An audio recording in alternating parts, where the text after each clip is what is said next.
Laughing therapy competition. ఎవరైతే బాగా నవ్వుతారో, చక్కగా పడి ఎక్కువ గొంతు తెరిచి ఫ్రీగా హ్యాపీగా వాళ్ళలో బెస్ట్ లాఫింగ్ పర్సన్ గా ఒక అవార్డు ఇవ్వడం జరుగుతుంది. ఓకేనా?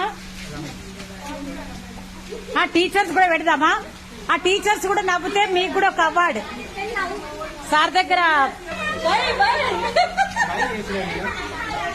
Ready 1 2 3 start.